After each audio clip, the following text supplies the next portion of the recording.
Welcome to Selling Secrets, the show about action movies and spy films. Our mission is to look at the movies we love and go behind the scenes to find out what makes a successful Hollywood blockbuster. From interviews to movie reviews, marketing campaign analysis, and more, Selling Secrets is your home of spy films and action movies. Do you know what it takes to make a Hollywood blockbuster successful? Let's find out together on Selling Secrets.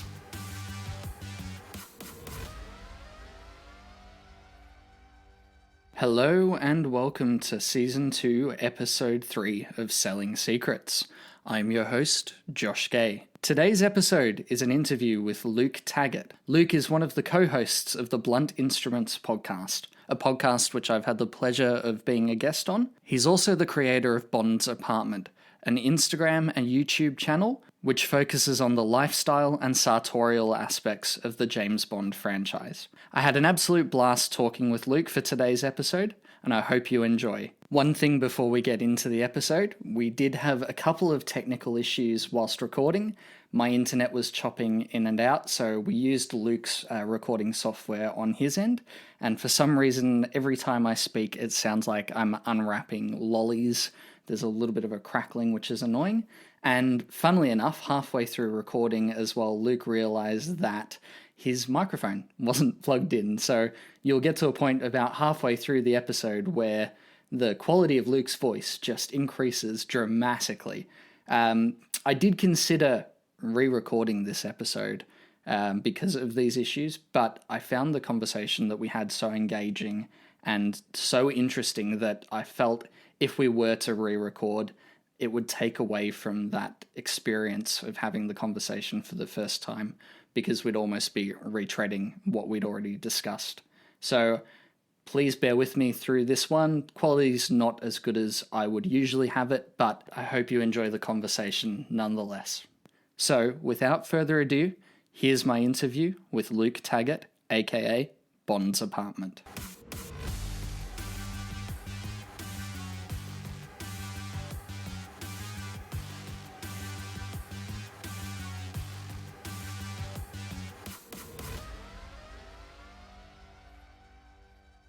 Hello and welcome to Selling Secrets. I'm your host, Josh Gay. Joining me today is a very special guest who I've been wanting to get on to the podcast for quite a while now. It's Luke from Bond's Apartment. He's also the co-host of the Blunt Instruments podcast. Luke, thank you very much for joining me. Thanks for having me, man. Like I said earlier, if you, I had no idea you wanted me on here. If you wanted me, all you had to do was ask, buddy. Absolutely. I'm not a very hard get. Oh, well, mate. No, it's a real privilege to have you on here. Like, I appreciate that. All of the content that you've been creating and putting out over the past year and a half or so has just been phenomenal. And you're someone who I definitely look up to in the the Bond community and as a creator. Too. So thank you. You're doing good things. And you were kind enough to come on Blunt Instruments, and you did a fantastic job. And we got literally people messaging me, pointing out how great you did. So I appreciate that. No, thank you for having me on. That was so much fun as well, and hopefully we can do that again. I'm not going to lie. I liked being able to talk about something other than just Bond. Like, I can talk Bond all day, but it's nice to get a little three-dimensional with it sometimes. Absolutely. I mean, James Bond's my passion. Like, I love it, and it's something that I can talk every hour of the day about, and I think my fiance probably gets a bit over it sometimes. Yes, but yes. It's something I've wanted to do with this podcast is branch out a little bit more and talk about other things, because there's only so much you can milk from a stone, as they say, when it comes to James Bond. Now, obviously, I know who you are, and people who are familiar with you know who you are, but for those listening who might not have come across you before, can you tell us a little bit about yourself, who you are, and what you do? Well, first off, for those people who don't know me, what the fuck? Just kidding. Probably should have asked you if we could swear, because I've been go nuts. ridiculed pretty heavily a few times on my podcast for that. But hey. No, fuck that. Mate, I'm Australian. We swear, that's part of our culture, so go nuts. Foster's Australian for fuck you, mate. No, Remember that commercial? Is Australian for shit. For shit, I believe that. So Australia drinks Foster's. Oh yeah, trust me. I don't even drink it here. So I started Bond's Apartment on Instagram. I believe it was May. You were pretty accurate. Year and a half, approaching 2 years. May 2019. No, 2020. And I had been following, your David Zaritsky's, Remmert from James Bond Lifestyle, Harris, Kyle, Joe, of course. I've been following those gentlemen for a long time. And I don't know. I mean, long before social media was really a thing, like Facebook and MySpace were probably around, but nothing like Instagram and Twitter and all that. And then I don't know. I mean, I had even written into David when he was just doing videos for James Bond Lifestyle. Yeah. So, it was mid-COVID or early COVID, whatever it was. I can't even remember anymore. No, and it's all a blur. I know it is a blur. It still is. What's today? Thursday? Who knows? But Sunday. I don't know what it is. For you. Sunday for see, me, that's the trick. Yeah, see, that's the trick. But yeah, so David was doing Operation Phoenix, I believe. And jumped onto that. Truly, I don't even know how I caught wind, because I don't even think I had David like on my personal Instagram. It just kind of never really clicked to look for Bond people on Instagram, and jumped into that call or it was on YouTube. And I kept seeing all these different names, like Dressing Like Bond or Being James Bond or Easy Smiles Expensive, whoever, Omega Bond Watches, Lorenzo. And I was like, why am I not doing this? So I literally logged out of it, came up with Bond's Apartment like that. I don't know how.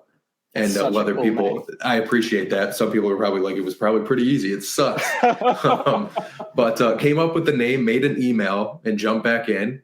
And I was like, what's up? And Joe Darlington was like, hey, Bond's Apartment. And I was just like, that's cool. Joe acknowledged my existence, and then we were off. So, that's phenomenal. And now the YouTube as well. You say it's not a creative name. It's more of a creative name than 007 Oz. I don't even know how I came up with that one. It's like, I live in Australia. Yeah, that'll fucking do. Yeah. I mean, between that, James Bond AU, James Bond Down Under. You guys. You know what though? You guys are all very good at what you do, and we appreciate you guys over here stateside. I mean, the reason behind my name is I just was kind of like, what I wanted to be like all encompassing. It wasn't just style. It wasn't just watches or guns or locations, but I also was like, what is like the most mysterious thing about the guy? And it's like, we've only seen the inside of his home 3 or 4 times. And it wasn't like a metaphor for like, or I should say it is a metaphor. I mean, some people were like, is this going to be like interior design? No. But if you're looking for that, there is a flooring of Bond Instagram. I think you've probably seen, but which I actually think is awesome. But no, it was just kind of like a in-depth look at him and hopefully things that or angles that we haven't explored before. That was basically my aim with it. I love it. And what I like about your content so much is, it's different. It's not your just average fan page. Like, there's guys like James Bond Down Under who do that so well. And that's something when I started doing mine, I think I started my Instagram probably a month or 2 after you would have, similar time period. And it was like, I don't want to just be doing the same fan post stuff. I don't want to just repost shit from the James Bond official, because everyone can do that. So finding a niche like you've done is just awesome. Thank you. What was your main inspiration to really start creating on there? Obviously, you spoke about guys like Dressing Like Bond and David, who are both heavily into the sartorial side of things. What inspired you to sort of lean into that? I honestly just the Operation Phoenix thing and seeing how many people attended it. I've told David this a million times. I've said it on our podcast and wherever else, but I was watching his videos as a 20, I'm 30 now. So I was watching his videos like as an 18, 19-year-old, just like bored at work, thinking, I can't believe there's somebody else out there that is as nuts about this character as I am.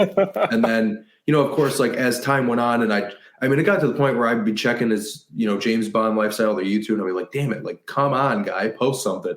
And then now, I probably hadn't seen it in a year or two, or hadn't come across it. And then just seeing the turnout on that and how much he had accomplished.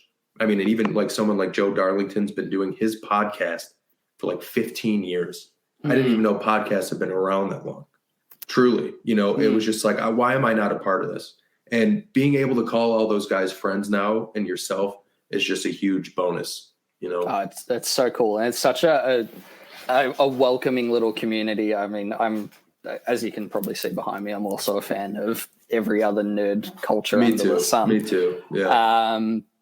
Like Star Wars, Avengers, and I tend to find those communities. I've really gone off Star Wars recently because they're such toxic fan bases. Oh, I believe it. Yeah. Everyone in there is just, if you've got something to say, they will just shoot you down and just completely hate on everything that you have to say if it's not in line with the current line of thinking. I think what I really appreciate about the Bond community online is that there's guys like yourself who've got a viewpoint, guys like David and Joe, everyone who completely different walks of life that all come together, and no one really has a negative thing to say, even if they don't agree with each other. That's very, very well said. And I've noticed that, one good example is Donnie from Quantum of History. So he and I and Jake and Lorenzo, we embarked on this little, we were going to do this thing called Skyfall Lounge, and we released the first episode, and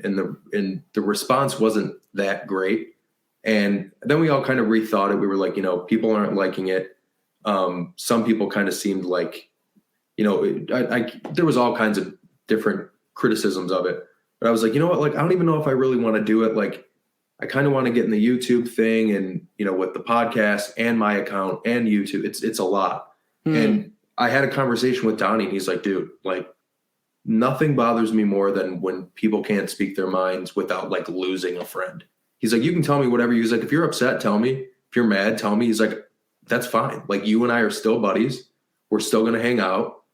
Just, you know what I mean? And it was just like very refreshing, because even in your own lives, or like at work or at school, it's rare to come across somebody who can take like criticism and like have a positive outlook on it. You know what I mean? He was just Absolutely. Like, no, I get it. No problem. We'll work together on something else. And I was like, you're the shit.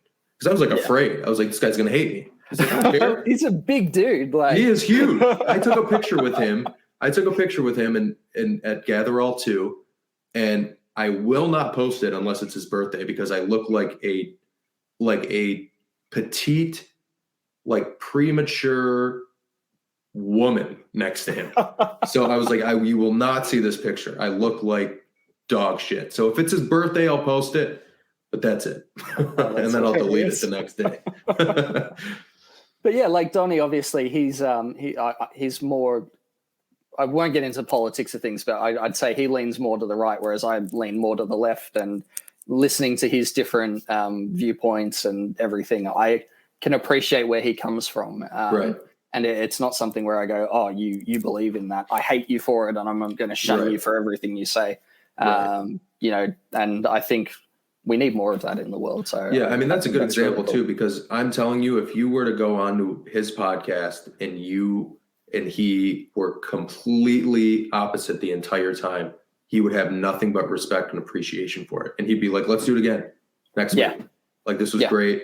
You know what I mean? So yeah, that's a very good point about Donnie. Yeah, absolutely. Well, let's get back onto you though. So obviously you started the Instagram account, and you've seen really good success from that Instagram account. What are some of sort of the highlights of your time of being a creator from there? Oh man, that's a good question. Damn. You were preparing questions. I told you not to send them. That's a David thing. David told me, don't do that. He's like, just be, because I was going to send him questions the first time he came on our show, and he was like, no. So yeah, now I wish you had. Some of the highlights. I mean, number one, and this will always be the number one, is just meeting people. And you included, Jake, Lorenzo, David, all those guys. I have said this to my fiance, and I've said this to many people in my life. There are people I've met from doing this that are substantially better friends to me than people I've known my entire life. Truly, which is unbelievable. That was the last thing I expected. Like I expected like casual acquaintances, people meeting up at this event or that. I mean, there's so many different people I text daily, hear from daily. That would be number one for sure. And then to give you two, I'll try to give you two. One a little less sentimental. We'll do one that's like way more egotistical and shit. I'm just kidding. I really love getting free shit sent to me. Thank you, Duralex. No, I would say, I don't know. I think it's helped me appreciate Bond more, and it's, that just different ways I look at the films. Like I'll watch even something like, I don't know, the older ones especially, but even something like GoldenEye. I've been obsessed with GoldenEye since I was a kid, being born in '91. But now it's a completely different film to me, and for the better. Same with something like Quantum, and I think Spectre's grown on me more. Just things like that. I think just the friendships, obviously, and then just you start doing this, and you're like, how much can I really talk about Bond, or how much is it really to explore? But then you're shocked with the endless amounts of material, and just the history behind the character and the franchise is unreal. Oh, it's phenomenal. I mean, there's 60 years of films plus then more of books. So while we're on the subject of Bond, let's dive into that a little bit. Why are you so drawn to the character and the franchise as a whole? So this one I actually thought about because somebody had asked me this the other day. And it took me a couple days to figure out the answer, but I think the reason being is because when I was growing up, of course, Star Wars was probably number one for me. I mean, my name, for Christ's sake. But, which everybody, your parents big Star Wars fans? No. Are they like super religious? No. My brother's friend's name was Luke. Here we are. That's it. People are like, are your parents like disciples? No, I am. Star Wars was number one for me, hands down. But I think what started with the Bond thing was I had discovered Bond through Nintendo 64, through GoldenEye 64. And then at that time, you're talking Star Wars games were like, like all the space fighter games, but then like Shadows of the Empire or Mario, Mario Kart, Mario 64. None of these games translated to a film. Like Star Wars was based on films and based on that galaxy, but it was like GoldenEye 64, and then seeing the film a couple years later, realizing it was a thing. And I was like, holy shit, like you really feel like you are James Bond when you play GoldenEye. First-person shooter, and you're playing literally almost like shot for shot for probably 75% of the game, especially facility when you literally peer into that guy in the stall. Like you're like, holy, you know what I mean? So it's just like, to be able to translate the two, I think it was like the first time I could actually like envision, just use my imagination and envision myself as a character. And I think that's just stuck with me my whole life. Oh, that's awesome. There's a lot of love in that game. And you can tell compared to some of the more recent ones where it's just a Call of Duty clone. There's a reason why that's such a classic. Yeah. Have you heard we're potentially getting a remake of that this year? Or I've heard a few things. Yeah, I saw the thing with like the Xbox achievements or whatever it was. Yeah. Is that yeah? And I know they're working on some other game, but who knows? I mean, they just teased something for a new Star Wars game, and then they're like summer 2029, and you're just like, don't even show me this shit. Then I don't even care. Well, I reckon we'll probably get GoldenEye for the 60-year anniversary, and then I hope. The one that's being made by the company who does Hitman. I reckon that'll be next year or the year after at least. Yeah. They're still hiring people for that bloody thing. Oh, good to know. Absolutely. Well, obviously GoldenEye was your first introduction to it. What was your first film? Was it GoldenEye as well? It was. Yeah, it was. And then I think from GoldenEye, I mean, I can tell you that my first in theater film was Die Another Day. Same. And which is, I don't know how you want to look at that. Good, bad. I mean, I remember as a kid, it was incredible. Yeah. I went with my 3 of my friends and my dad. We were in the second row, ready to puke the whole time because you're so close to the screen. It's kite surfing and shit, and the car is disappearing, and Halle Berry in a bikini. Oh my God. Hell yeah, I need to go to the bathroom. You know what I'm saying? Because I was gonna puke. Of course. Definitely nothing to do with eating. No, nothing else. Or anything nothing like else. That. No. I think I did go. I think I went from Goldeneye to Tomorrow Never Dies to World Is Not Enough, and then backwards. So then I did go to the Shawn and Rogers. Like I didn't see Lazenby until, when I say recently, I'm not talking like last week, like last 5-10 years. Yeah. Along with Timothy Dalton's films. So yeah, I think I went from what was out for Brosnan and then started at the beginning. Probably like From Russia with Love, I would say, was the first like outside of Pierce, because that one's still like top 5 for me. Oh, fantastic. That's such a classic in the franchise itself. Yeah. Well, speaking of Bond and all of the actors, who is your Bond? Who do you rank up the top? It's so hard to say now. I mean, Daniel Craig, he completely revolutionized everything about the character, and he's just so damn good. He's probably, in fairness to Daniel Craig, I think he's the best actor of them all, like just talent wise. But I don't know. I always have to say it's Pierce Brosnan, man. Just because of when I grew up, it's just like I was those people like ready to fly to London and flip shit when they cast Daniel Craig. I was like, he's blonde, he's got long hair, he's got a life jacket on, like he's a bitch. I was like, I don't care about this guy. But then, like, I'm telling you, and this is a true story. Once Casino Royale came out, and I saw it in the theaters, and I lost my mind. And then once it came out on DVD, I had 2 of my friends over my house. And preface, I am not a violent human being in any way. Like, I don't like to argue. I don't like to fight. Like, I've played hockey my whole life. I've probably been in 1.5 hockey fights, if that. Maybe half is more accurate. But we were watching GoldenEye or Casino Royale in the basement, and one of my friends like started like teasing me about it. And I picked up like a ceramic coaster and just whipped it at him. And it put like this huge, I was like, shut the fuck up. He's the best man. And threw it at it. And I was just like, oh my God. Like, that's how passionate I ended up becoming of Daniel Craig. But that's I mean, cool. just with my age, I've got to say Pierce. Yeah. Well, I'm a couple of years younger than you. And yeah, Brosnan was sort of my introduction to it as well. But I leaned towards your favorite, Timothy Dalton, aka he's grown. Timmy Two Dicks. What the hell? I don't even know why I said that. But yeah, he's grown. You know what? I can't even say he's grown on me, because you can't call him Timmy Two Dicks and then say he's grown on me in the same sentence. Is he a grower, not a shower?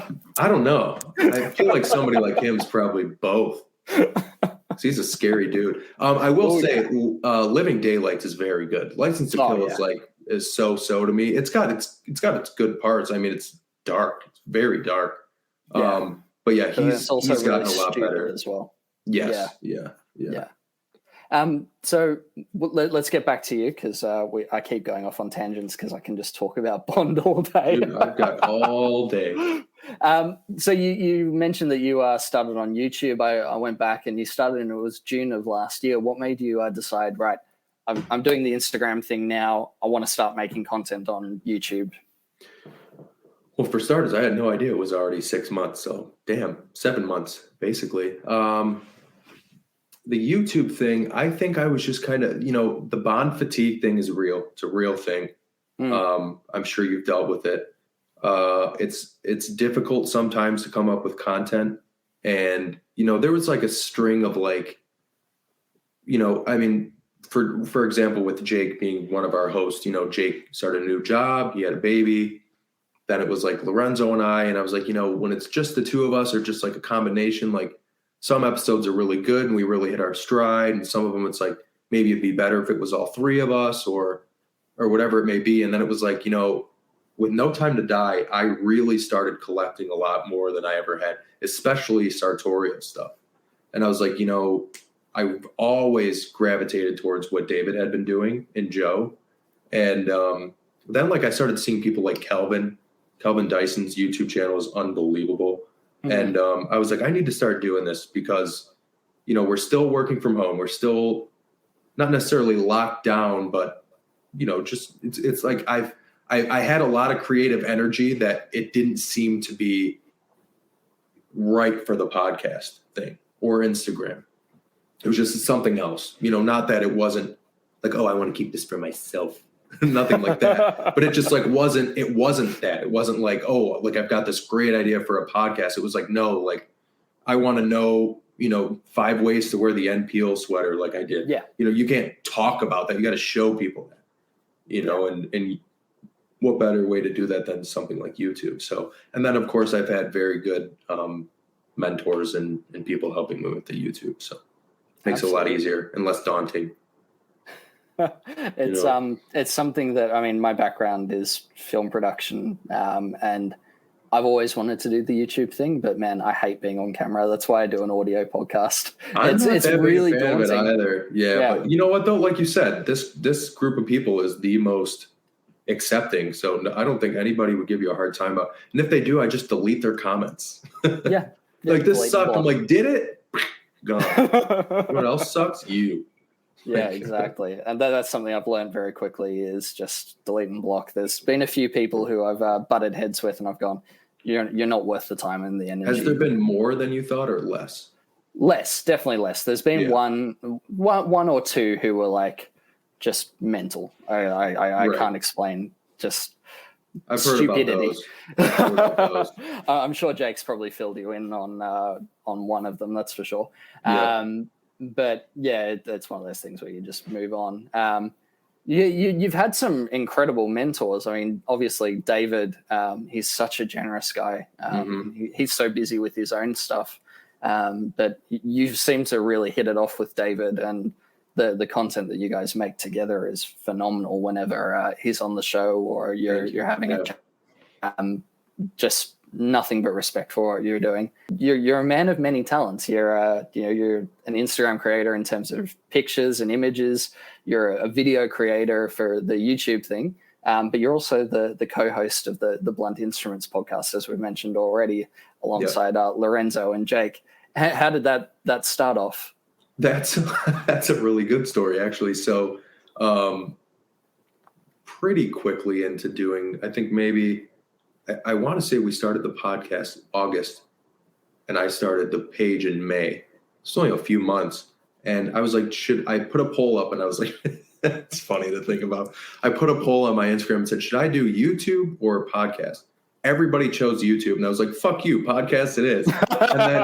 And then Jake from James Bond AU, he messaged me and was like, hey, mate, you want to do podcasts together? I was like, I don't even know you, but sure. And he FaceTimed me, and he's completely normal and one of the nicest and best people I know. An amazing, amazing human being.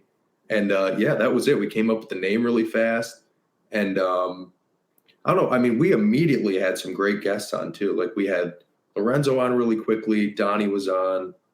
Chris Morales. We had Susie Vanner, everybody's favorite Bond girl. Yeah, right. But I mean, we've had we just had a lot of success really quick, and then I mean, it was kind of like, I mean, it was funny because everybody, like, it was like 85% to like 15% YouTube. And I was like, podcast, let's do it. I don't know, like, what an idiot. And if it wasn't for Jake, I will say, if it wasn't for Jake reaching out and I was just doing it alone, like, I give you a lot of credit.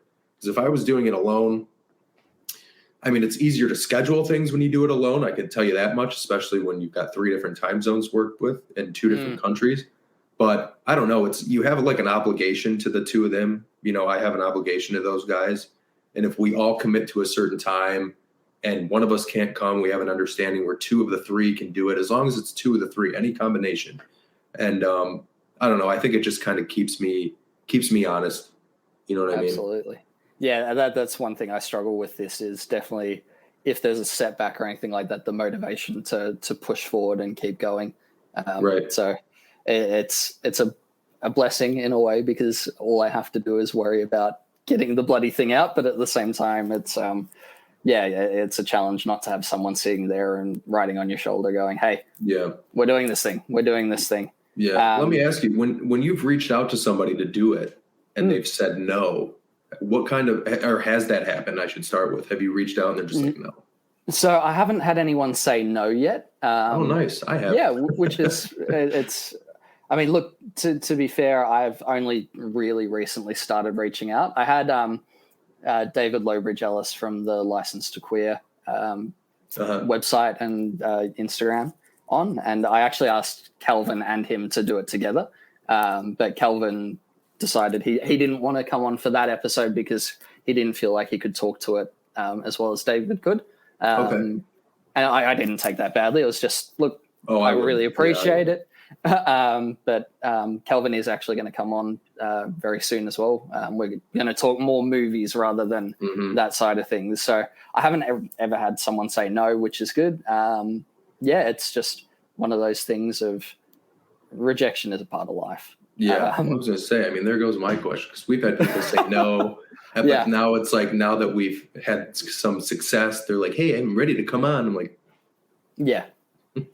like, okay, well, too bad. And that's the thing. Like, I do this for passion. Like, I started doing this during the 20th lockdown or whatever the fuck we had in Melbourne here because of the pandemic. So I was like, right, I need to start creating something. And to be fair, like, you guys have had incredible success. Like, I saw you recently pass 20,000 downloads. Yeah.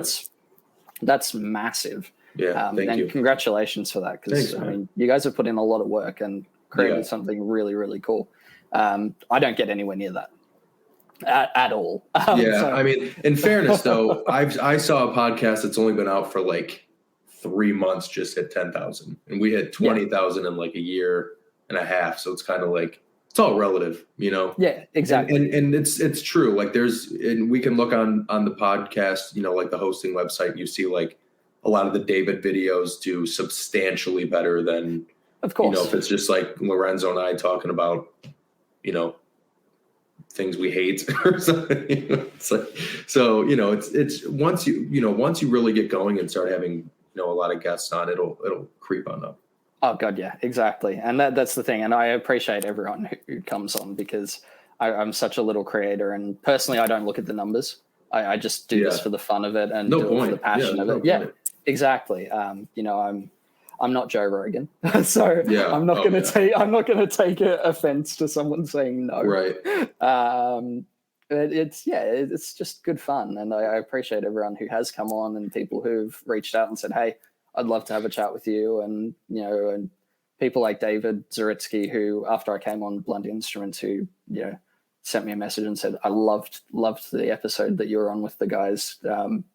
That just a message like that from someone who I've looked up to for years it's crazy, isn't it? It's crazy. He's such a nice guy. And hopefully one day I can have David on. I mean, he's I guess what do they call it? The whale that you want to the whale that you want to land. I started calling him the Godfather. I'm pretty sure I started that, and I think it's caught on, but I have to double check because he hates that name. So I need to ask him, like, was I the first to do it? Because if I was, I need some sort of percentage or something. Because damn. Oh man, absolutely. But yeah, just everyone's been so nice about this, and I appreciate everyone. So if someone says no, I'm not going to take offense to it. It's just I'll berate him. I'll get him on here. Text him right now. Call him. Put him on speakerphone. Even if you didn't want to do it, you're on it now because you're talking to me and we're recording and you're in the microphone. So he's a busy guy. Like, he's a very high executive in the ad world, and I mean, outside of James Bond, I look up to him on that side of things as well, because he's where I want to be in life. You know what I mean? Like, he's doing everything that I want to do. He's owned his own agency. He's a very successful man. So it'd be a phenomenal opportunity to even just get to chat with him, not on a podcast. Yeah, I don't know how he does what he does. Oh, crazy! Because, you know, I'll sit here and I'll think, okay, like this coming week, I want to do like a video, an episode I've been kind of teasing for a while, or a YouTube video, is branching out within the Bond brands. So it's like we've discovered half these brands strictly because of Bond. You know, I mean, you see some, and some, you know, RGT's been like, that jacket's been in like 12 movies, Captain Marvel and other things. But it's like, you never really, you know, there's a lot of brands that Bond has either like really brought to the forefront, or, you know, you can just flat out say, I didn't know about it until he wore it. But then it's like, what I like to do with those brands is start seeing what else they offer. Like, I don't want to just get sartorial pieces, especially some of them are astronomically expensive. Oh my God. So, like Barber is a brand where I've got like 2 different, just like button down, like casual shirts from them. Yeah. You know what I mean? And normally I think those are like mid hundreds. And there's a tailor here that sells everything Barber 50% off. So it's like, I'm not just going to go in there and be like, oh, you don't have the Skyfall coat, then forget it. I was like, you got all kinds of cool stuff in here. So I've been wanting to do that video for a couple of weeks. I haven't even filmed it yet, but it's like David, on the other hand, will have like 20 videos like in the canon, just ready to be uploaded. He's releasing something every day. Yeah, I don't know how he does it. No idea. Oh man, just between work and life and everything like that, I struggle just to get in bloody recording. I have nothing but admiration for David and his commitment to putting out the content, and that's why he's so successful. I mean, that's why he's invited onto morning TV in the UK and invited to premieres. Like, it's huge. It's crazy. She's a huge crush of Jake's, by the way. Special shout out. Really? Jake is a huge crush of Jake's. He was like, yeah, she's like the Hillary Duff of the UK. That's hilarious. But I mean, if I was David, I'd be in the Aston Martin 24/7 too. So I don't know how I would never take another car unless it was snowing.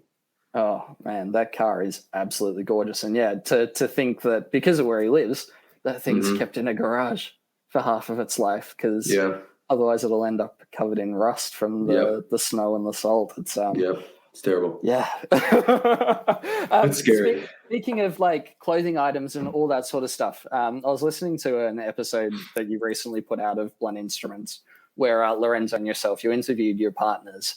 And I found that really interesting because my fiancée, Leah, she's nowhere near as into Bond as me. Like, she hasn't even seen No Time to Die yet. So Brienne has neither. Her and Brienne would be great friends. Brienne could not care less. Like, she'll come along. Like, we went and saw, they did a run of all the classic Bond films in the lead up to No Time to Die before it was delayed. So it was supposed to be like, right, No Time to Die comes out the weekend after we finish. But I heard about that actually. Yeah. It was really cool. And we went and saw Goldfinger, and like she'll come and watch like the classic ones because like she can appreciate the classic ones. But yeah, she's like not into action films. She just doesn't understand. Not violence, but killing and all that sort of stuff. So I found that really interesting, hearing their perspectives of how they put up with both you and Lorenzo and your fandom. But I wanted to speak to a comment that Brienne made in that podcast because I found that really interesting. It's got nothing to do with her shrinking a shirt, so we're all good. Yeah, I was going to say, don't piss me off, Josh. No, it's more on, obviously, you're a creator and your focus as a creator is primarily the sartorial side of Bond, the fashion side of things. How have you found going into that? Because obviously we've already said that they can be quite expensive items, and I know personally in a financial situation for myself, I look at people like David and who are putting out these videos of a Massimo Alba jacket, and I'm looking at all these incredible pieces of clothing, and then I jump onto Mr. Porter or Farfetch or wherever I can get them because they're not available here, and I go, it's over $1,000 for a jacket. And it's a bit of a hit because like you want to be wearing those clothes. And I used to be a bit of a pop culture t-shirt guy, but now I don't really do that. I more wear just basics. Like I'm just wearing a bloody Uniqlo shirt today, and normally for work brand. They're so Uniqlo. Good. What a brand. So good. And normally for work I'll wear Tommy Hilfiger or Calvin Klein, not super expensive clothing, but it's nice. Yes. How have you found, obviously, getting into the clothing? And I guess I think the comment Brienne made in particular that really stuck with me was wanting to be always on the clothes and sort of struggling with the Instagram side of things in terms of you're wanting to be perceived as you're you're with the fashion and all those sort of things. I'm trying to word question Yeah, correctly. I know what you're saying. Yeah, I mean, this is a constant conversation with her and I. And it wasn't at first, because at first neither of us knew what was going to happen with Instagram. Yeah. And then it slowly started to become one. And then especially once the movie started ramping up and everybody knew what was in the movie. It's one of the things I like to do, and it is a tough pill to swallow, because you know, something like, I'm trying to think of a good example. Okay, like the Danner boots. Yep. So those boots I would never, ever, ever wear. Not because I don't like them, but they're very, tactical, and, they're good for, I mean, you can probably wear them in the snow, but very blue collar job, very, get dirty, get beat up. I just, I'd have nowhere to wear them. I mean, even with my job, when I was wearing a suit and tie, I don't even have the need to wear that anymore because we work from home. So something like the Danner boots or the Crockett and Jones shoes. So the Danner boots are 150 US. That's dirt cheap. Yeah. And now you can get them on eBay for like $1,000. But it's like, it never crossed my mind to buy them and resell them. It's always, do I want these because I'm going to wear them? Yeah. And if the answer is no, I have to just like something like that duster. I think he looks fantastic in that duster. I think he looks so damn good in that, but it's so much money, and I don't think I would actually wear it anywhere. I really don't. And it's not that I don't like coats like that, because I have a couple, but it's just something about it. I just don't think I'd wear it. So I just have to be like, as much as you may want it, and you can save for it, you can buy it, you can, whatever you want to do, are you going to wear it? Or is it just going to sit there because every time you put it on, you're like, yeah, it looks good on him, but not so much on me. And so it's like, that's been my biggest, like, aside from Brienne being like, you're not buying it, too fucking aside from that, which is number one, I try to look at it in like a practical everyday. Like, one of the things I have is that Connolly Gabino jacket from Matera, and that he looks so damn good in that. And I did a review on it on my YouTube, and I thought the sleeves were just like a little too wide, barrel-y, if you will. And Connolly reached out to me. They're like, well, it's actually a driving jacket. And I was like, well, fuck me. I'll take it down, which I didn't. That's so cool that they it was cool. They were like, thanks for the review. They're like, it's actually a driving jacket, so it's like for range of motion. I was like, nice. That one I've only worn like once, and it's because it's very difficult. You need the right size shirt. You need a short sleeve shirt. It needs to be the right length. Or if you tuck it in, like, it's difficult to wear. Yeah. And that one's one where I'm like, well, it's sitting in the closet and it's like dust bag, hardly ever touched. I'm like, you need to make sure that when the summer comes, you're wearing this, because once again, then you've just kind of got something for the, like the, what's the right word? Like not the thrill of it. I'm like, just like the level, did you get it because it makes you look good, or you wanted it? It's just like, you need to wear it. That's my thing. I'm not going to have this shit to not wear. Yeah, so I think that's been the easiest way to like navigate not spending, like I said with the Crockett and Jones. If I was working, it's still absurd how much money those shoes are, but Crockett and Jones does have sales, surprisingly. And they also have shoes that aren't $1,000. So say they're normally $700, which is absurd too. When they're on sale and they're $400, you're like, okay, I can get these resold and I can take care of them, and maybe they'll last me 5-6 years. If most of the shoes that I used to buy, say I spent 50 or 60 on them, wearing them 2-3 times a week, they're ruined in like 3 months. Yep. So it's like, if I know I spent $400 on these and they're not going to get ruined, and if they do, I can have them fixed for free, maybe I'll do it. But I don't have to go into work anymore. So even something like that, I don't own. Which makes sense. I mean, and it's something I struggle with a little bit as well, because Bond is such a luxury fashion brand. Mm-hmm. It's not necessarily an imposter syndrome thing for me. Like, it's more like a keeping up with the Joneses. Like, I look at guys over in the States, like Lorenzo, for instance, who's got just 1 million Omega watches, or, guys like Dressing Like Bond or whoever, who are all wearing these incredible clothes. And I go, I've got to remember where I'm at in my life as well, because Bond isn't necessarily like the Avengers or, Batman or anything like that. Like, yeah, Batman's a luxury superhero. You could look at him in that way as well. But you don't really get those luxury items with any other franchise than Bond. The Avengers, it's all pop culture T-shirts. There's not really any sort of sartorial stuff at all. I don't think. So you're telling me you don't own Captain America's full suit and wear it to the store? Look, to be honest, so I'm getting my motorbike license. I used to have it, but I let it lapse when I had my learners. And one thing when I had my learners that I wanted desperately, there's this company who do they're like replica motorbike riding suits, and they had the Captain America, like the full leathers as like the Captain America thing. I was like, yeah, I could do that. It's kind of cool. That would be funny. That would be funny. I mean, a good point.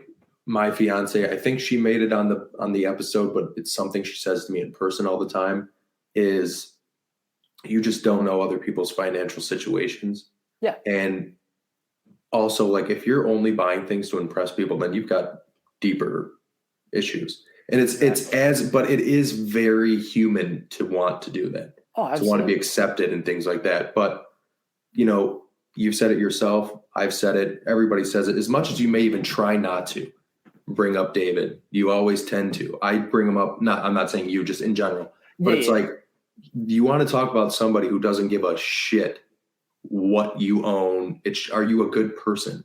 Are you a good friend? Are you a good collaborator? You know what I mean? Like, David isn't somebody who's like, oh, I don't want to have Luke on my channel because everything he wears is like a frugal version. That means nothing to him. You know what I mean? Like, so if I were to say there's, and I'll flat out admit, when I started my page and I followed him, he didn't follow me back. And I was like, what the hell? I was like, it says Bond's apartment. But in fairness to David, he's like, well, who are you? Who's to say that once a movie comes out, your page is going to be gone? But the reason he started following me, and some good ones too. But the reason he started following me, his own words, was he's like, because you were doing something original, and it was something that you were passionate about, and it was conveyed through your posts and your behavior, and I liked that, And then Remmer, actually, from James Bond Lifestyle, he started following me more recently, and he had DM'd me and said something very similar, and I was just like, that is so damn cool to hear. And they're not saying like, oh, because I like the originality of all your posts when you post all these expensive things. They're just like, I like the fact, one of the first things I posted that David really liked was when I was living in New York, pre-Instagram, pre-Bond's apartment, I should say. They used to sell movie scripts on the side of the road. I don't know why. And like, obviously not original scripts, but it'd just be like all your favorite, Star Wars, Jurassic Park, Wizard of Oz, whatever. And I was like, what would be cool to have like From Russia with Love, like the script, just as like a coffee table book, just like sitting out, just beat to shit, like looked really cool. I was like, how cool would that be? So then once I finally like lived in my own place, I mean, of course in New York I did, but it wasn't like some place that just had excess room and shit. Yeah. But in the condo, I was like, I literally went into work and printed out, I think Tomorrow Never Dies, because I found that online, and I just set it on the coffee table. So I had posted that. I was like, it was kind of like a little, it was like, like Bond's apartment idea or something. And I was just like, an unbelievably inexpensive thing to do, even if you go to like a store that prints things, if you don't have access to like a corporate industrial printer, is just print out one of these scripts. You don't have to pay for it. You can find it online for free. Make sure you just like kind of dress it up a little bit so it looks super authentic. I was like, how cool is that to have like the script for From Russia with Love sitting on and he commented on it, was like, this is an awesome idea. And that had nothing to do with spending any money, with no brand, nothing. It was just something and who knows if I was the first person to think of it, but I must have been the first person to post about it. And he was like, this is awesome. Like that's such a cool idea. You know what I mean? Yeah, absolutely. So. And I think you hit the nail on the head there. It's like, I don't focus on the fashion side of stuff at all, just because that's not where my passion lies with it. But there's a Gary Vaynerchuk who's an entrepreneur who I've followed for years. He always says, if you're buying things you don't need to impress people you don't like, or just to impress people in general, you're doing it for the wrong reasons. Right. You've got to be doing it for the passion of creating and the passion of what you enjoy doing. And I think that's why I gravitate to your content so much, is because it's just you're doing it so authentically, and you're putting your own spin and your own unique identity onto it. And likewise with David. David's, he's almost my dad's age. I put him into context of, well, David's an incredibly successful man, and he's been doing it for years. And above all, I appreciate David for what he does for the community. I don't care about the fact that he owns a V8 Vantage, or that he has the world's biggest collection of James Bond memorabilia. What I care about is that he's a nice person, and he's just so kind and humble to the community. I think that's fantastic. Yeah, I was trying to look up a quote. I saw it a couple days ago. It's an Oprah quote, but I saw it on Instagram, and it's basically just along the lines of if you're always wanting more, it's basically appreciate what you have, because if you don't and you're always wanting more, whatever it is that you're wanting, once you get it, you'll still keep wanting more. Nothing will ever be good enough until you just appreciate what you have. I say it to my fiance all the time, when you're bitching about a 9 a.m. meeting you're taking from bed, think about what you could be doing. And she's just I don't even care. I want to be asleep. but yeah, I mean, that's kind of the approach I've taken. And I've thought about certain things and somebody like Harris dresses, dressing like Bond. He's an impeccable, stylish guy. Such a good looking dude. Think about what he does for a living. He sells high-end furniture for a living. So it's he is a brand. You know what I mean? He is the face of a brand. And he's even told me that furniture company, and I have looked it up, is the Tom Ford of furniture. It is not cheap. And he used to live in Michigan because his territory was Michigan, Ohio, and places nearby. And he used to say, he's the only areas I sold were Birmingham, West Bloomfield. Well, that's where all the athletes live. Anybody with any money was where he was selling to. For what Harris does for a living and the clientele that he works with, there is it is a thing. If you're an upscale person and you're buying expensive furniture, you don't want to go buy a Lamborghini from somebody who's dressed like shit. You know what I mean? For lack of that might be an unbelievably arrogant thing to say. I don't know, but I think it's true. You want everything. You want this white glove experience. You know what I mean? Through and through. So with somebody like Harris, the way he dresses when he's going from client to client, whether it's their home or they're coming to him or whatever, it's a huge part of what he does for a living. You know what I mean? So for him, I'm sure he can justify half these things just simply because he's I need to do these things for how I make a living. Where if I was still going in the office, I could try to do that. My fiance would say no, but I could try. It would make more sense. But right now, I'd probably be I bought these $1,000 Crockett & Jones shoes. She'd be oh, let me see them. And then she'd be those are literally the tuxedo shoes. I'm well, we're getting married. And she'd be well, then what? I'd be well, then I can wear them around the house, take the dog out in them. Well, you know what I mean? Harris can wear these shoes all week long. Yeah. So I think that's it's just everyone's got different financial situations and they've got different reasoning behind, these brands exist for a reason. It's not just because people want to be like James Bond. People wear this stuff all the time. And if you can afford to do it, and if it, it makes sense, for Harris, it makes sense. It makes complete sense. So in my position right now, working from home and doing these things, something like Crockett and Jones just wouldn't make too much sense.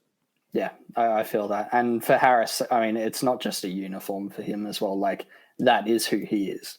Right. He embodies everything about what we call the Bond lifestyle.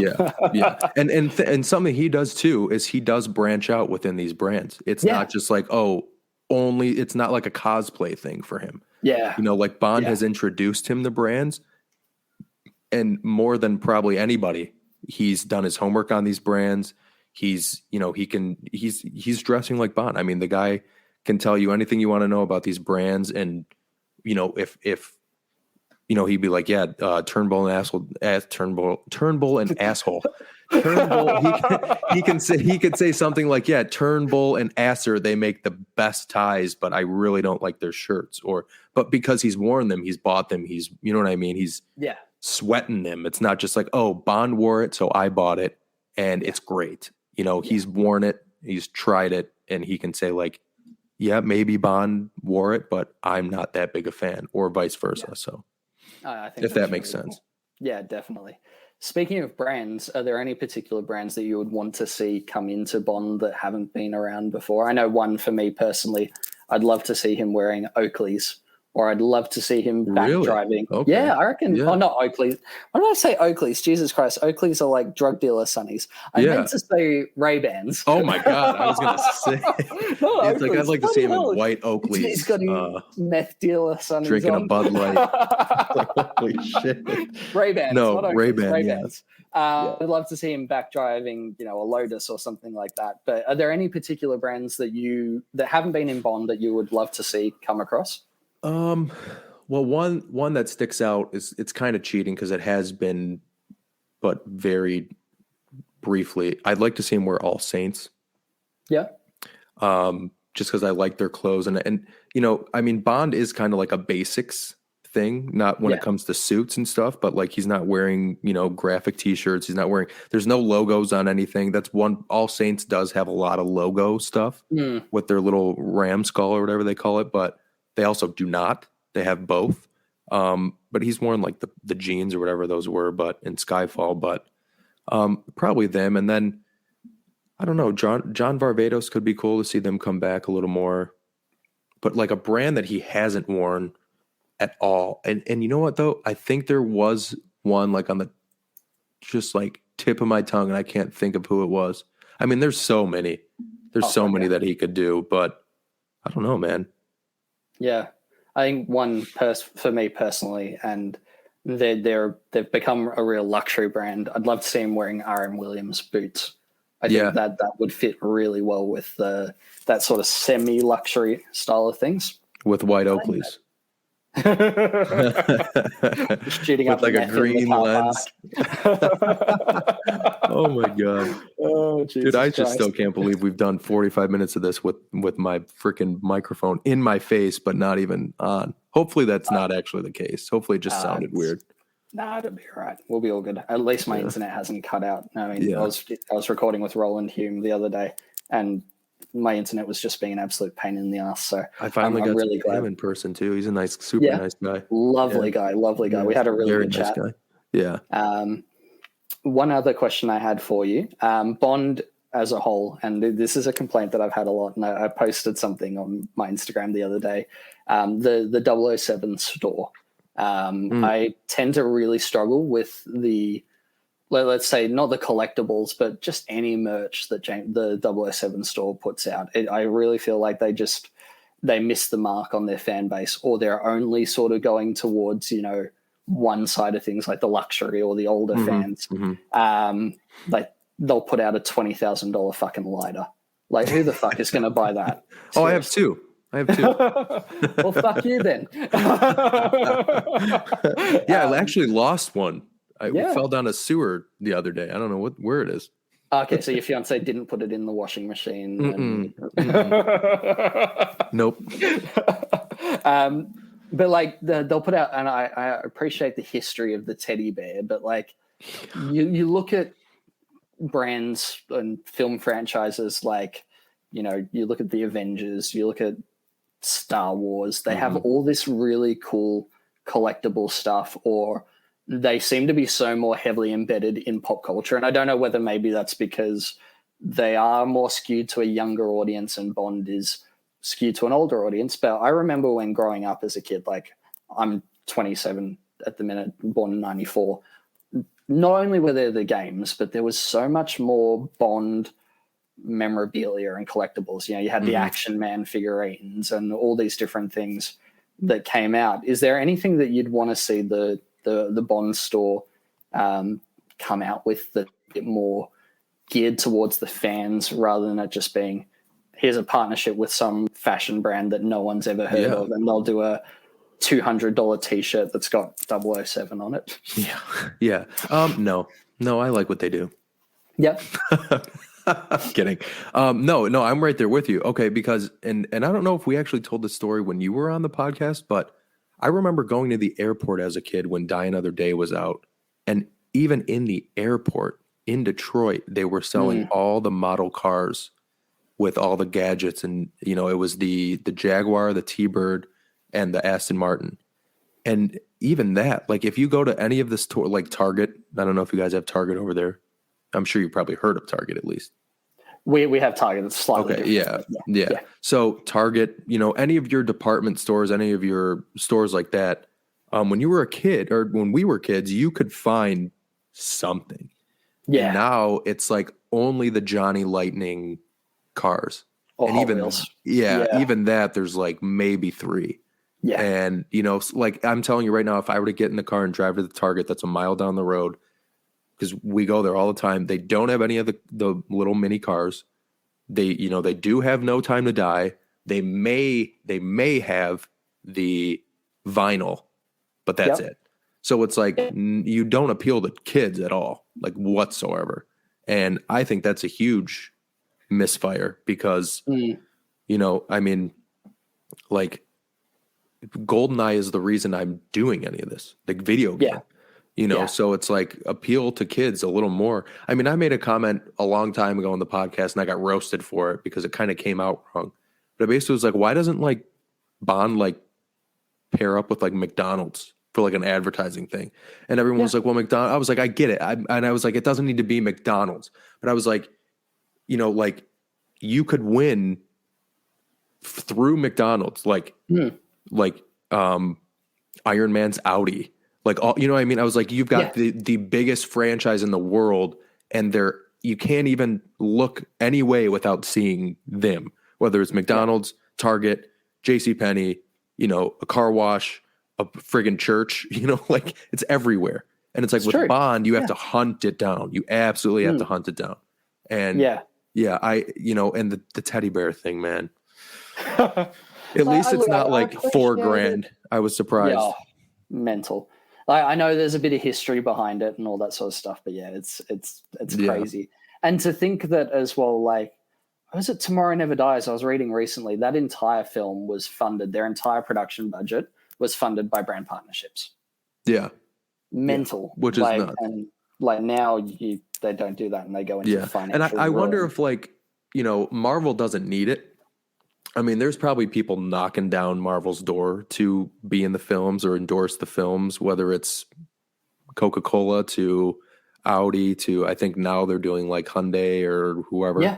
Hyundai, BMW. Like, there's an Iron Man edition Hyundai Kona. Oh, really? Yeah. Okay, exactly. So, well, it's like if you want to buy any sort of 007 edition of something, there's only 12 of them and it's like, 1.2 million. Exactly. Yeah. And, I mean, I think, mental. And you mentioned like Star Wars and all that. I mean, when I was a kid, I'm literally looking at one that I bought at Disney last year and it's Luke Skywalker's lightsaber, but it's like a, film accurate one. Yeah. Like they don't have anything like that for Bond. They have the golden gun, certain things like that, but make a laser. Yeah. And a buddy of mine's like a huge Star Trek collector.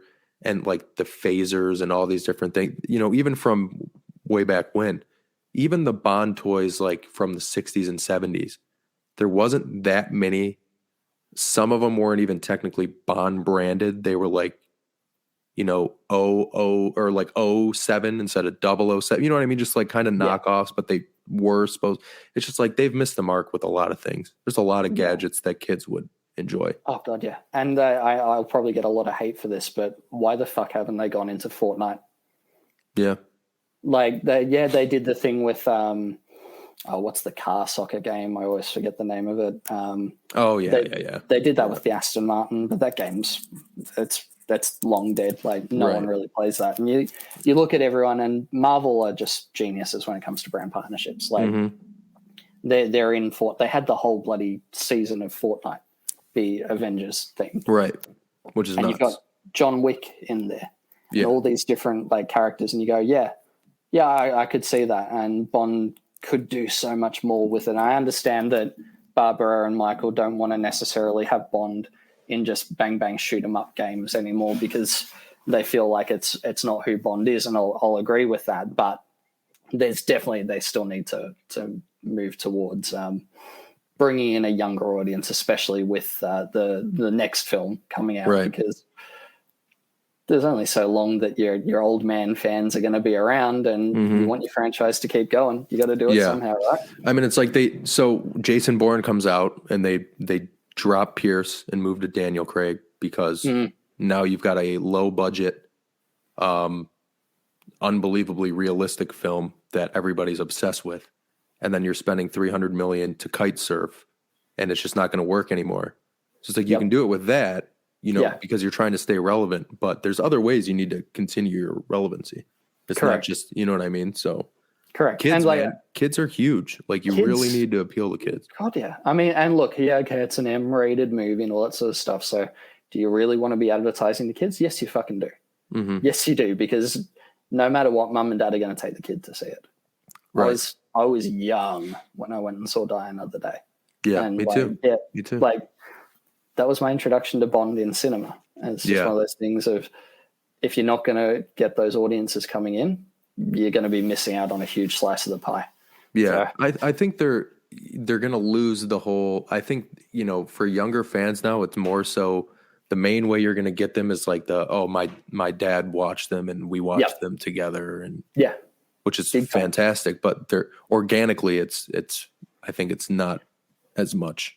Well, yeah, we don't have video stores. Like, my first introduction to Bond was going to the video store and looking at the GoldenEye and the Living Daylights VHS tapes and going, these look so cool. I want to watch this. It looks awesome. And, convincing my parents, who I keep saying, were they really responsible to let, a 5-year-old kid watch that? I know all about that. Yeah. I was watching Beverly Hills Cop and shit when I was 8. Yeah, exactly. Like, I may be a psychopath now, but yeah. I may kill somebody when I'm older, but hopefully not. No, we'll be all right. Yeah. Well, look, we're running to about an hour now. I wrap it up so I don't take up too much more of your Saturday evening. No problem, man. You and Brianne have probably got plans, so I really appreciate you coming on. Before you go, though, a couple of things. Who are some other creators who you think that the listeners of this show should follow? People who you're inspired by to create. Oh man, this is a good question and then a scary one, because I feel like if I miss people, they're gonna be like, "What the fuck?" Oh, give me a count. Like, give me say three people who you go. Okay, so these are people aside from the obvious ones, of course. Yeah. Okay. Who would we consider obvious? Like, is Lorenzo obvious at this point? Probably. He's got a lot of followers. I'll tag him in the comments anyway. Okay, so I would say I've got my first one. I'd say Bond 00XL. Yep. I would start with that with Will. Yep. He's doing something very unique, and his first YouTube video was unbelievable. So that would be number one. Man, that's a good question. Damn. I put you on the spot. Yeah. So he's number one for sure. Obviously yourself, of course, but of course they are, because they're listening. Who else? I mean, I know there's some. The thing is, there's not so many new ones as there is people I'm kind of just discovering, which is like also kind of embarrassing. That I've just now. Yeah, like people who you engage with, and it can be someone like Harris or whoever who you really, really think. Yeah, well, I mean, of course. Yeah, well, I mean, here. So, I think of other ones. So we'll start with Bond 00XL, and then of course you need to be following the Bond experience, being James Bond lifestyle, dressing like Bond. Kyle Barbeau, Easy Smile and Expensive Watches, one of the nicest human beings you'll ever meet. And of course, Lorenzo and Jake. Trying to think, podcast wise, I would say if you really like listening to the history of it, Donnie, of course, from Quantum of History, because in fairness to that guy, he puts a lot of work in before he releases an episode. He does a lot of work. Yeah. Like, fuck that. No way. He's got a passion, man, and no way. And he's like studying to be a lawyer. Like, no way. Yeah. You know, like if he was studying to be like a history teacher, I'd be like, oh, you're just cheating. No. But now you're studying this shit and law? Like, no. Yeah. Also, I highly encourage people to go to David's YouTube channel and filter it by oldest to newest and watch his old stuff. Because, my God, is it funny. I literally told him today. He's got one where he's doing the Skyfall. He's doing a review on the Skyfall shaving kit. And after he finally puts all the shaving cream on his face, he turns to the camera, who I'm assuming was being filmed by his wife, and says, Santa Claus, what do I want for Christmas? And then just continues to review it. I was literally shitting myself in bed last night. I was like, this guy is so fucking funny. And I told him today, I was like, you have any idea how funny your videos were? He's like, are they not funny anymore? I was like, no, of course you're funny. I was like, but back then you were just like, I don't care who sees it, and you were just funny. I was like, now it's like, you don't have the time to like, you know, like you have to care because every brand's watching it. You know, I was like, it's just different, but in a obviously a very good way, in a very successful way. But absolutely. Yeah, that, and then like one of them, he like, he jumps into the screen, and I don't want to give it all away, but he's singing, "Let It Snow." Oh my God, I've seen that one. Have you seen that one? He's like, "Let it blow, let it blow, let it Blofeld." And he's holding the cat and just gets like dead ass serious. I'm like, I can't. And definitely people need to check out Lorenzo's new YouTube channel. That is brand new. There's only 2 videos on there. Omega Bond Watches on YouTube. I know he's been working on a new one, and it's going to be, you know, on brand. It's going to be heavily watch influenced. When it comes to watches, man, that guy knows everything. And, you know, and just to touch on this too, because we were talking about it earlier about like how you said, you know, he's got all the Omegas and all this stuff. Like there was a point in time when I'd be posting pictures and I was like, I wonder if people look at my page and they're like, he's only got the one, and he's just like always posting pictures of like the one Omega. And I was just like, you know what? Who cares? You know what I mean? Like I bought it because I wanted it since I was a kid. You know what I mean? It's I love the story behind that. Yeah, I appreciate that. I mean, it's true. It's like, you know, and like the tag watch I have, it's from my dad. That's a sentimental piece. This is a sentimental piece. Like, you know, I try to do that with all this Bond stuff because if you don't, you can get wildly out of hand. Okay, you know what I mean? Absolutely. What do you have before we go? What? No, I'm not watch wise. Just Bond memorabilia wise, because I can see behind you like that, and those are things like you have behind you like cups and mugs. I'm huge into collecting. Like I love mugs. And that's another thing. Like, unless it's like an Etsy thing or like an off-brand thing, there's not a whole lot of stuff like that. What else do you have Bond related? In terms of Bond stuff, so most of it's downstairs because I've got a bookshelf downstairs in the living room, which my fiance has allowed me to put stuff on. Nice. So they didn't do it for No Time to Die, which I was really upset by. But they had cups and popcorn tins from the cinema. So we had the metal popcorn tins for Skyfall. There was a martini shaker for Spectre. Like, there was some cool shit like that. And then we didn't get that this year, which was I'm a sucker for that shit too. I love that type of stuff. That stuff's so cool. But in terms of other collectibles, like I've got all the Fleming books. My great uncle, unfortunately, he's got an eye condition where he's basically blind at this point. He gifted me all of his Fleming books, and I've got a couple of first edition Fleming books, which are just like my prize items. That those things I will never get rid of, and they'll just be handed down from generation to generation. But I've got everything. I've got all the Blu-rays, DVDs. I've got VHSs. That's cool. I think I might still have a couple. Yeah, the games. I'm waiting on a copy of GoldenEye to arrive, which a friend of mine managed to procure, which is like mint condition. So I'm really excited for that. Like box and everything? Box, manual. That would be cool as hell. I have no idea how he got this. A friend of his was getting rid of all of his Nintendo stuff, and he's like, mate, I've got GoldenEye. I know you've got the world is not enough, but I know you want GoldenEye. So I'm very keen to get that. That would be cool. And then I've got the Action Man figurine. I want to get a few more of them. So I don't know if they had Action Man over in the US. It's basically like the British version of G.I. Joe. Oh, okay. And I think I've seen them. I don't think I've ever seen them in store, but I have seen them for sure. Yeah. Well, they don't exist anymore. They were massive in Australia when I was a kid, and I used to collect Action Man as a kid. They're all trash now because I played with them all. But I've got the Spy Who Loved Me Action Man doll. So it's in the full ski suit and everything. Nice. I know exactly what you're talking about. Yeah. I know exactly what you're talking about. Yeah. No, I don't even remember seeing them as a kid. I wonder if they made it here. I don't think they did because G.I. Joe, because they're made by Hasbro. So I think G.I. Joe was really an American thing, and then Action Man was a bit more of a British. What the hell? I don't, and that's the thing too. Like U.S. is behind as hell when it comes to the Bond stuff. Mate, Australia's worse. Really? Okay, because I remember seeing like nearly a year. Oh yeah, I know that. Yeah, but just like I just remember seeing like when Skyfall was coming out, like what it looked like in London. Oh my god. It's like, dude, New York, when I was actually living in New York when Spectre came out, and it wasn't bad. Like it was like on the buses and the bus stops and the cabs, and up in Times Square. Like that wasn't too bad. But nowhere near the same. The UK, I'd love to, for 26, I'd love to go to the UK and to experience that when that film comes out. But then other collectibles I've got a couple of posters, which I've got hanging up. I've got Quantum of Solace, got a GoldenEye Lightbox poster. So I tend to gravitate.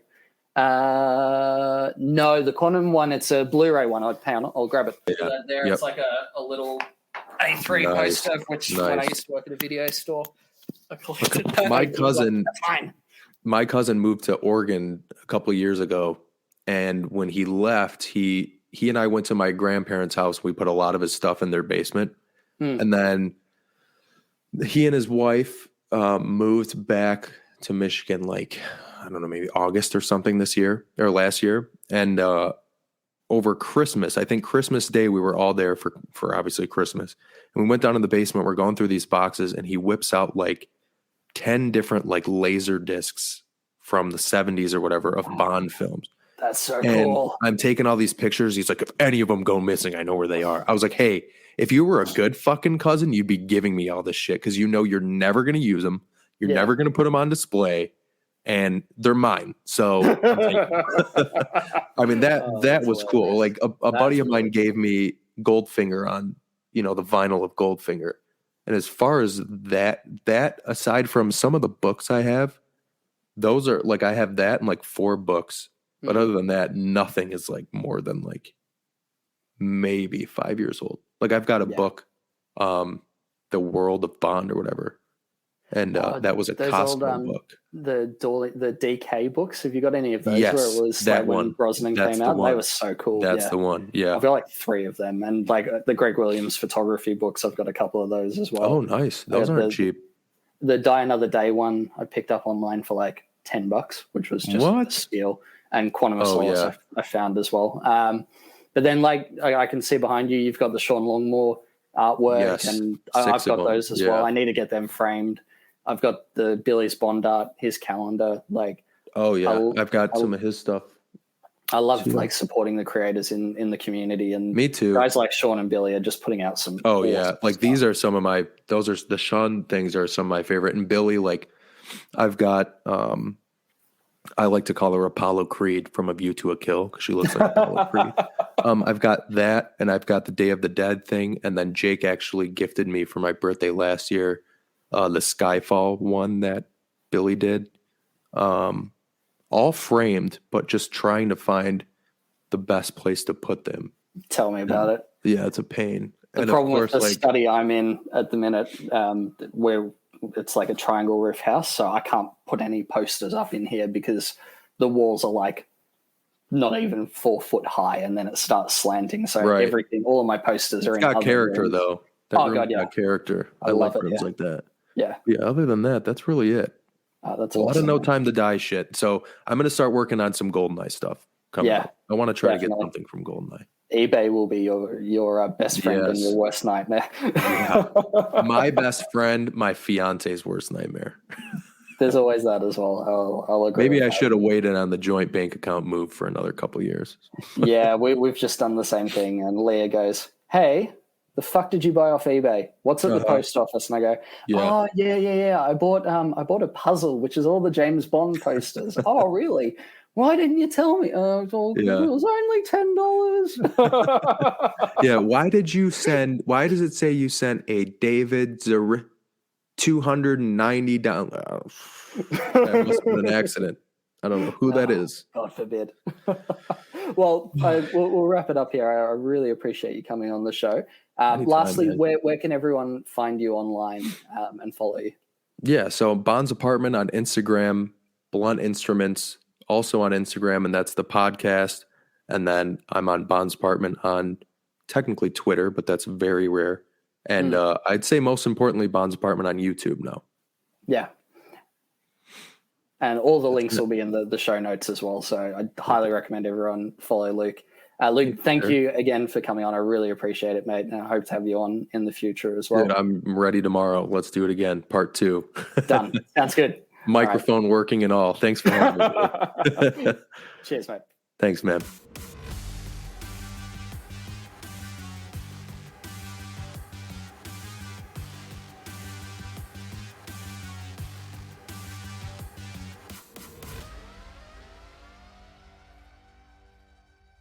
Thanks again to Luke for coming on to this episode. I had an absolute blast chatting with him.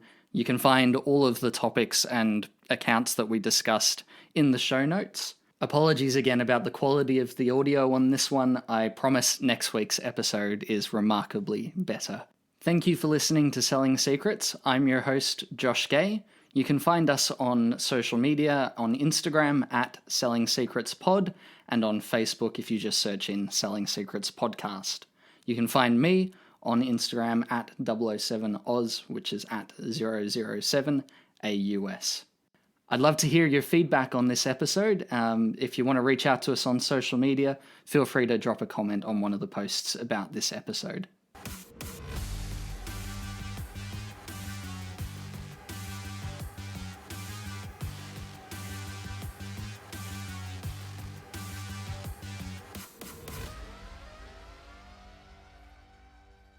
Here's a sneak peek of next week's episode, an interview with Kelvin Dyson.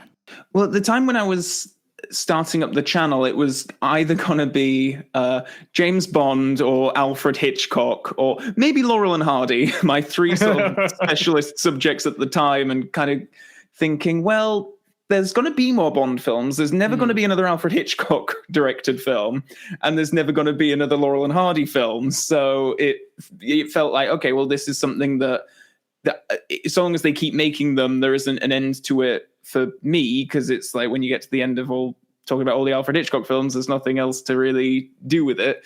And James Bond I was always obsessed with since I was a kid anyway, so I read so many books about the films. I hadn't read the Fleming books at that time, or all of them anyway, so it was very much about the films for me.